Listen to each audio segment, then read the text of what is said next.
જય દ્વારિકાધીશ. ભાગવત મહાપુરાણ તૃતીય સ્કંદ અને અધ્યાય 6. પાછલા અધ્યાયમાં આપણે જોયું કે સૃષ્ટિ કોઈ અકસ્માત નથી, પરંતુ ભગવાનની આનંદમય લીલા છે. આજે છઠ્ઠા અધ્યાયમાં આ લીલા કેવી રીતે પગથિયા પ્રમાણે આગળ વધે છે એ આપણે સરળ ભાષામાં સમજશું. આ અધ્યાય ભારે શબ્દો માટે નથી. આ અધ્યાય છે જીવન સમજવા માટે. મૈત્રેય ઋષિ બોલી રહ્યા છે અને વિદુરજી ધ્યાનથી સાંભળી રહ્યા છે. વિદુરનો પ્રશ્ન અંદરથી આવે છે, હે ભગવાન, હું સંસાર સમજવા માંગુ છું, પણ સાથે સાથે પોતાને પણ સમજવા માંગુ છું, કારણ કે સૃષ્ટિ સમજાય તો સ્વયં સમજાય. મૈત્રેય મુનિ અહીં કહે છે કે સર્જન શરૂ થાય છે મહતત્વથી.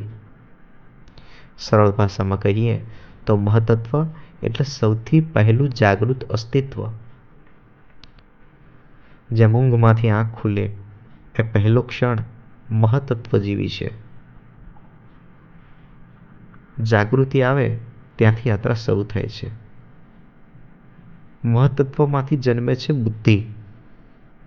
બુદ્ધિ એટલે શું? સાચું અને ખોટું ઓળખવાની શક્તિ. પણ ધ્યાન રાખજો, બુદ્ધિ પ્રકાશ પણ બની શકે અને અહંકારની નોકર પણ. બુદ્ધિ ભક્તિ સાથે હોય તો મુક્તિ આપે. બુદ્ધિ પછી આવે છે અહંકાર.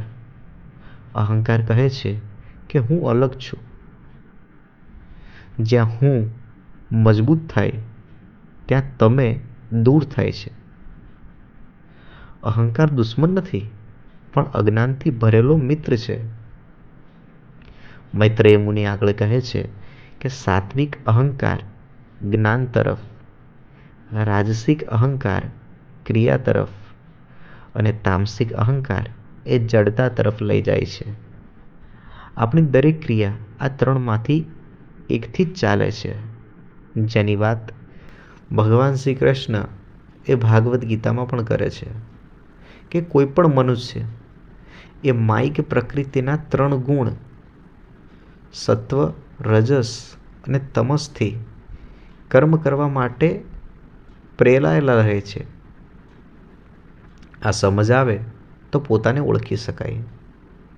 અહંકારમાંથી જન્મે છે 5 જ્ઞાનેન્દ્રિયો, 5 કર્મેન્દ્રિયો અને મન.